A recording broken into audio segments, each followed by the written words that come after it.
Waalaikumsalam Salam warahmatullahi sehat untuk kita wabarakatuh. semua.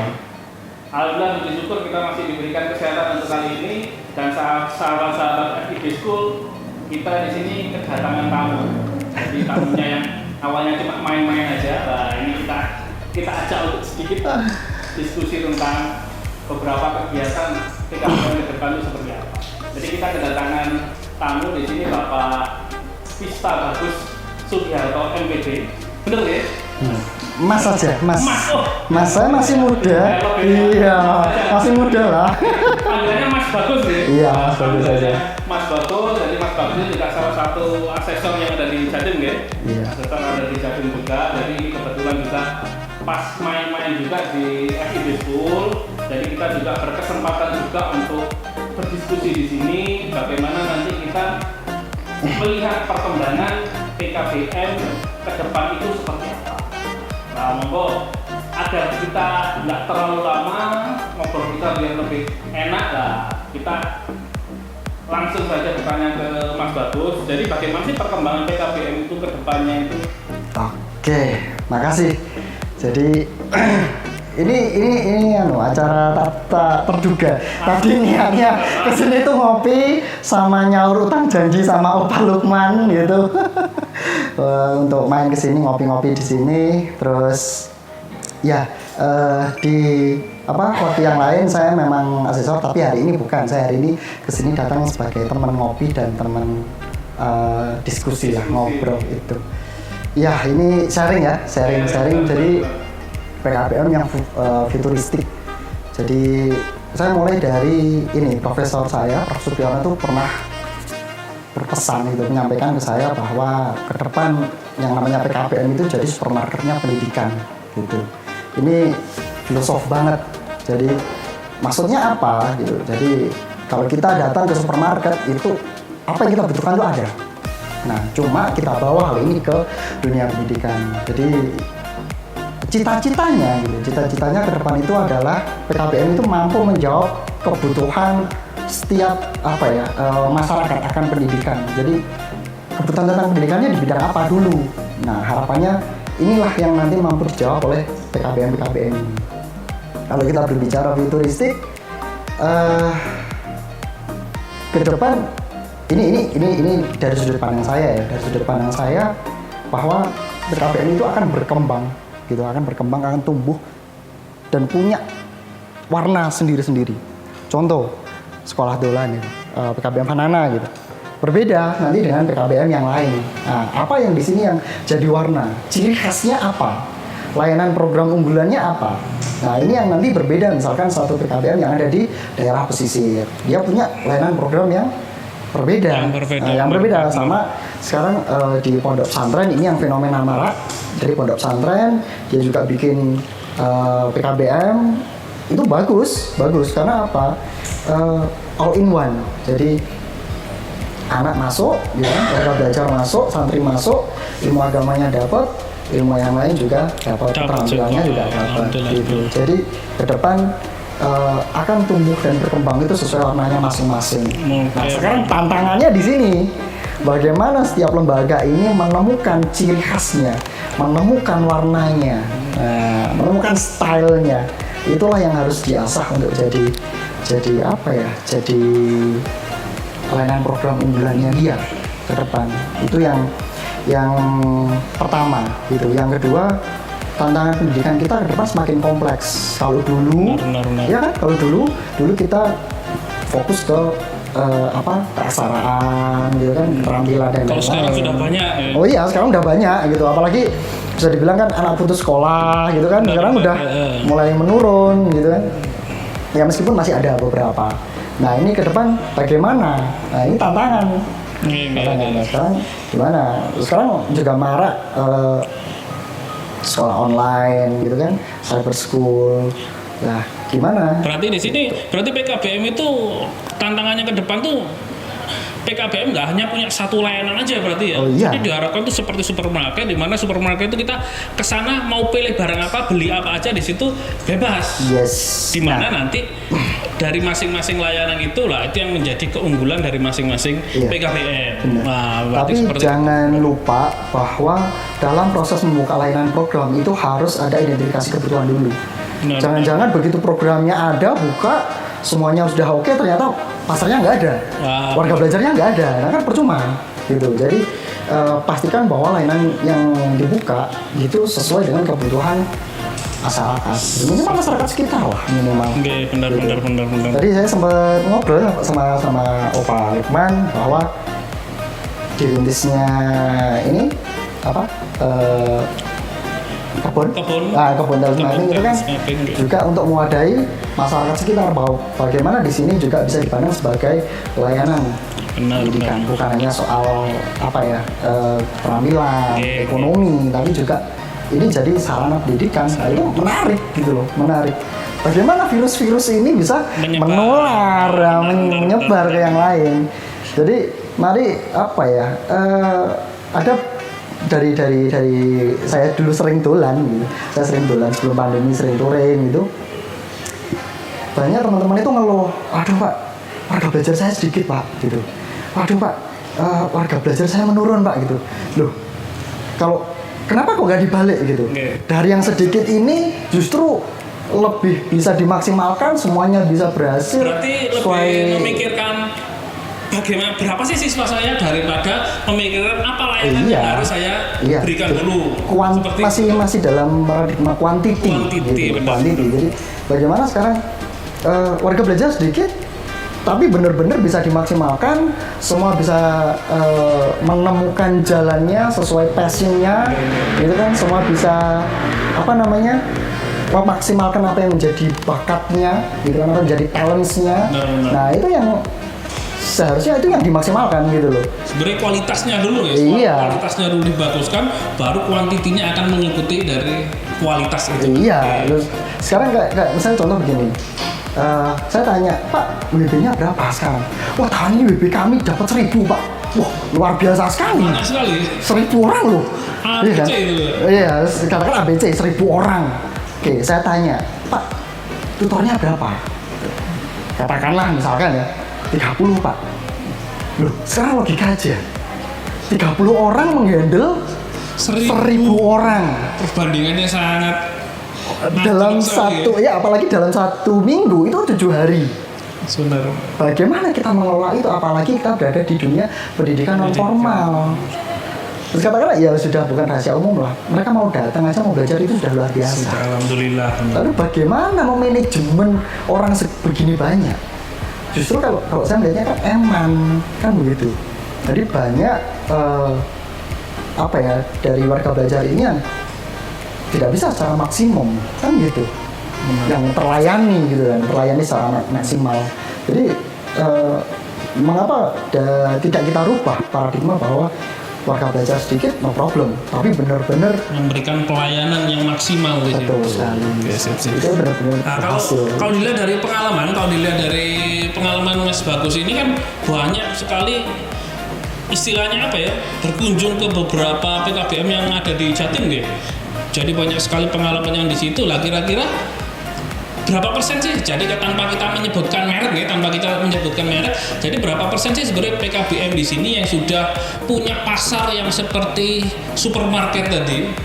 Kalau itu terus terang saya belum berani bilang karena itu kan harus ada penelitian terlebih dahulu. Benar.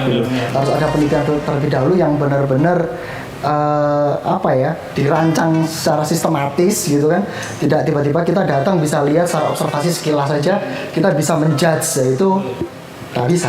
Jadi itu ya mungkin itu akhirnya jadi ide penelitian menarik untuk ke depan gitu kan. Jadi dari sekian banyak lembaga pendidikan PKBM yang ada di Jawa Timur, berapa persen yang sudah bisa jadi mereka punya ciri khas khusus mereka punya ciri khas khusus, mereka punya pasar khusus lah. Itu kan harapan dari yang perkembangan PKBM ke depan seperti itu. Iya. Jadi kalau banyak kekhawatiran juga di lapangan, teman-teman di lapangan itu perebutan WB. Gitu. Ada yang sampai di dalam beberapa kasus itu data di Dapodik double. Jadi saat katakanlah namanya Slamet misalkan ya, nama disamakan gitu, Slamet. Dia terdaftar di PKBMA, tapi juga terdaftar di PKBMB. Loh ini kok bisa? Di Dapodik bisa double. Di Dapodik bisa double gitu. Loh ini kan aneh kan gitu. Oke, jadi tadi kan ada beberapa warga belajar yang ternyata double ya di Dapodik. Lah itu berarti nanti ke depan kan jadinya bermasalah ya? Iya. Berarti seperti apa untuk penanganannya biasanya? Nah ini yang harusnya benar-benar perlu perlu ditelusur bahwa sebenarnya si warga belajar ini tuh di mana kan gitu. Dia berada di PKBM yang mana dulu gitu kan. Dua lembaga ini sama-sama ngakui kan yang jadi korban itu adalah si warga belajar ini kan, kasihan gitu loh.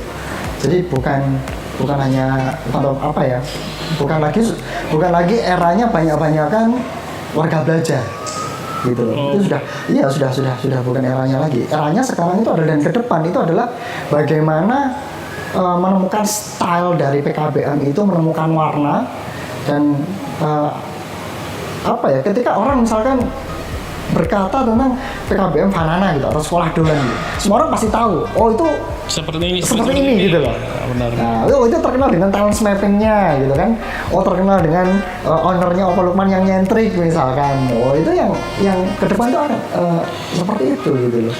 Jadi masing-masing PKBM memiliki warna yang berbeda-beda. Ada tapi nanti tujuannya sebenarnya semua tuh sama. Iya, tujuannya sama kan, pemenuhan kebutuhan lain pendidikan. Benar.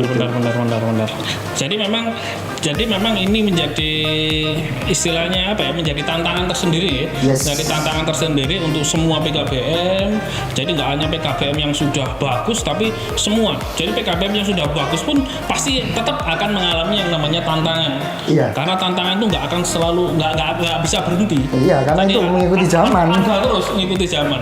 Nah, jadi makanya inovasi kedepannya itu sangat penting sekali untuk PKBM. Terutama PKBM di sini seperti yang disampaikan oleh Mas Bagus tadi. Jadi lebih ke dalam peningkatan pelayanan. Jadi lebih ke dalam kualitasnya seperti apa sih, agar di dalam suatu layanan itu banyak pilihan yang bisa dipilih oleh warga belajarnya. Nah, berikutnya mungkin yang terakhir. Nah, mungkin dari yang Mas Bagus alami di sini, kira-kira di masing-masing kota itu sebenarnya apakah sudah mulai muncul beberapa PKBM yang menurut Mas Bagus tadi yang sudah memiliki pasar yang bagus, atau mungkin hanya ada di beberapa kota aja, atau mungkin ada upaya nggak untuk misalkan dari dinas pendidikan, dari apa, untuk terus istilahnya menjadi mitra dari PKBM itu sendiri, agar PKBM menjadi seperti PKBM yang futuristik tadi. Oke. Ini yang menarik gitu. Kalau kita lihat dalam beberapa tahun terakhir ini PKBM seperti ini udah mulai muncul gitu. Kalau waktu saya main ke Surabaya gitu, ada satu PKBM yang saya terus terang kaget gitu. Jadi ini satu PKBM dia punya kerjasama dengan, kalau tidak salah waktu itu 30 sekolah internasional di Taiwan. Jadi paket C-nya banyak sekali. Jadi paket C-nya dia memberi 2 pilihan, di PKBM itu atau langsung di Taiwan. Nah ini menarik. Terus di situ juga ekstranya gitu kan, keterampilannya dia ada 2, jadi bahasa Mandarin sama bahasa Inggris.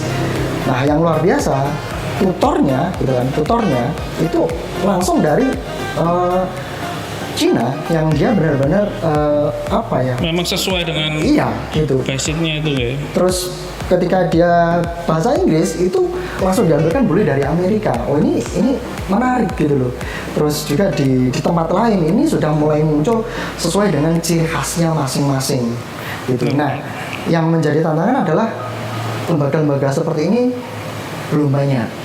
Okay. Nah sekarang, ini juga kan tantangan semakin kompleks dengan perkembangan zaman, apalagi sekarang eranya COVID kan gitu, nggak boleh luring dibatasi kan gitu.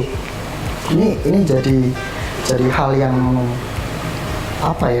luar biasa bagaimana PKBM ini ke depan. Jadi PKBM itu kan bukan hanya miliknya owner, bukan hanya miliknya tutor, bukan hanya miliknya warga belajar yang apa ya belajar di situ, Benar. tapi juga semua masyarakat juga ikut Ikut di gitu kan. dalam itu. Iya harus terlibat kan, yang namanya pendidikan itu kan nggak boleh cuma apa ya tutor aja, guru aja.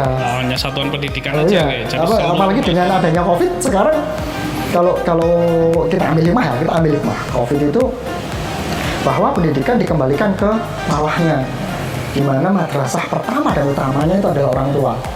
Nah sekarang kan banyak ini orang tua yang mulai yang enggak kelabakan jadi guru gitu. dadakan sekarang. Jadi guru dadakan Jadi ya guru kan, dadakan sampai sekarang. ada plesetan meme udah masuk aja sekolah daripada saya tiap hari bertengkar sama anak gitu kan. Nah ini jadi Jadi stres orang tua. iya, jadi fenomena Benar, menarik. benar. Bagaimana sekarang orang tua, ayo kembali kamu jadi guru pertama dan utama untuk anak gitu kan, bahwa pendidikan itu bukan lagi sekolah sentris, gitu kan, formal sentris, guru sentris. Benar. Bukan hanya tanggung jawab guru di sekolah, Di sekolah. aja, tapi semua. Ya jadi dalam hal ini perlu ada sinergi antara lembaga pendidikan gitu kan, orang tua, masyarakat, dan juga dinas-dinas terkait. Sama juga sekarang sudah eranya lagi dunia industri kreatif. Jadi tidak hanya kita memberikan apa ya ilmu-ilmu Secara teoritis ya. iya teoritis, tapi sudah waktunya mereka dihadapkan pada problem posing, jadi menghadap masalah. Jadi kamu depan misalnya kamu pengen kerja di mana gitu. Saya pengen usaha apa? Mereka langsung hidup dalam Iya. dunia nyata Iya. mereka memang. Kita kenalkan dia, saya pengen jadi model Pak, saya pengen jadi desainer Pak. Oke, kita datangkan tutor yang kompeten di bidang itu. Ditambah kita gandeng ini para desainer gitu kan, para industri di konveksi dan lain-lain. Itu contohnya. Saya pengen jadi pembalap Pak. Oke, bagus. Oke, kita datangkan tutor yang benar-benar dia kompeten. Kompeten di situ. Contoh pembalap yang sudah apa ya, punya pengalaman gitu kan, bagaimana menjadi seorang pembalap, bagaimana latihannya gitu kan, bagaimana untuk saya bisa dapat sponsor, bagaimana saya punya tim balap, bagaimana saya membangun mobil balap. Nah itu yang sekarang Untuk pengalaman Yes. lebih dari situ ya, daripada ke teori-teori. iya. Nah, Sekarang nanti- udah apa ya, sudah waktunya kita mengenalkan mereka, kita apa ya, kita asah bakat mereka semenjak dini. Sekarang pun juga kalau kita lihat memang kalau anak-anak belajar dari internet dibandingkan dengan belajar dari buku, mereka kadang lebih banyak tertarik belajar dari internet Oh, iya. biasanya ya. Iya. Apalagi dalam bentuknya video, bagi mereka lebih menarik, terus lebih cepat ditangkap dan lain sebagainya. Nah itu tantangan, Nah, itu tantangan, benar. itu tantangan. Jadi ya memang membaca buku secara apa ya, buku-buku hardcover itu penting, itu perlu, dan masih harus tetap kita apa ya, budayakan, biasakan menjadi sebuah habit yang positif. Iya. Tapi kita jangan abai pada fenomena ini gitu loh, benar. iya kan? Karena apa? Kalau kita terlalu memaksa pada satu metode pembelajaran, satu metode belajar, ya nggak akan maksimal. Kan bisa jalan benar. Nah sekarang bagaimana tantangan kita untuk para orang tua, para tutor bisa memfasilitasi, bisa mensupport, gitu kan, anak kita untuk belajar sesuai yang dia kehendaki, dia pengen gitu. Jadi biar mereka tertarik lah istilahnya. Iya, Ya. iya. Jadi bukan kita yang istilahnya menarik mereka, tapi bagaimana membuat kita, Iya. membuat mereka biar tertarik. Nah, Menimbulkan rasa apa ya, tertarik, ingin tahu, Ingin tahunya tinggi. ingin tahu tuh. Itu yang sekarang jadi tantangan kita juga sebagai orang tua. Dan ingat bahwa yang namanya prestasi itu tidak harus di bidang akademik, gitu. Tidak harus kalau dulu mindset kita kan yang namanya juara prestasi itu kan Oh, sudah matematika, bagus ya, gitu sudah kan, bagus ya. pasti pintar matematika gitu kan, Wah, juara Olimpiade satu matematika, itu fisika, sudah gitu bagus kan, sekali. iya itu kan paradigmanya lama gitu. Yang lama seperti Yang lama itu. padahal sekarang enggak lagi gitu.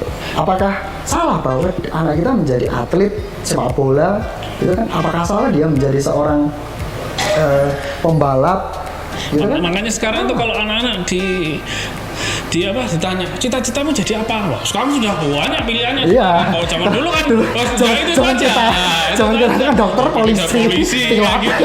Sampai nanti karnaval pun ya juga pakaiannya itu Kayaknya aja. seperti itu lah. Tapi ada nggak? Misalkan sekarang ditanya, kita kayak gitu. cita-citamu apa? Saya pengen jadi profesor pak. Itu kan jarang. Saya pengen jadi ilmuwan pak. Gitu kan jarang gitu. Saya pengen jadi desainer pak. Iya. Nah itulah sekarang yang jadi apa ya tantangan bahwa Jadi mindset itu Iya, memang merubah. harus diubah ya. Iya. Memang harus diubah jadi biar nanti kedepannya juga PKBM itu dapat berkembang, Ya. dapat maju sesuai dengan perkembangan zaman yang ada. ya itu tantangan untuk apa ya semua PKBM karena kalau enggak ini bisa jadi hukum alam. Benar. Bisa jadi hukum alam. Jadi banyak dari teman-teman kita yang apa ya akhirnya ya menutup Iya. PKBM-nya karena nggak ada lagi WP-nya, gitu nggak ada peserta didiknya. Karena mereka nggak mau mengikuti perkembangan yang ada. Ya karena banyak faktor lah, banyak faktor yang ya tidak bisa kita menjudge hanya pada satu saja. Yang jelas kan mereka juga punya alasan masing-masing. Benar. Tapi bagi PKBM yang masih eksis gitu kan sampai sekarang itu yang akan jadi tantangan kita ke depan. Gitu. Oke, terima kasih Mas Bagus Siap. untuk Sama-sama. ngobrol-ngobrolnya. jadi sebenarnya kita pengen lebih panjang lagi, tapi nanti mungkin kita sambung di lain waktu. Yes. Nanti kalau panjangnya di sini Mas Bagus nggak kesini lagi nanti. Nah, jadi biar kita nanti ke depan punya bahan lagi, biar Mas Bagus kesini lagi, biar kita Ngopi lagi ya. Ngopi lagi nanti. Ngopi lagi di Seperti kebun. itu. Nah, jadi harapan kita bersama bahwasanya nanti di dalam pengelolaan PKBM, jadi nanti ke depan PKBM diharapkan, PKBM futuristik diharapkan nanti memiliki banyak pilihan layanan seperti supermarket dan mereka lebih banyak mengembangkan kualitas daripada menunjukkan kuantitasnya. Jadi harapan kita semua PKBM bisa lebih baik lagi, maju semua PKBM dan dunia pendidikan juga bisa lebih baik lagi. Oke, itu saja perbincangan singkat kita. Semoga kita bertemu di lain waktu. Tetap jaga kesehatan. Salam sehat untuk semua. Terima kasih Mas Bagus untuk waktunya dan saya tutup sampai di sini. Saya akhiri. Wassalamualaikum warahmatullahi wabarakatuh.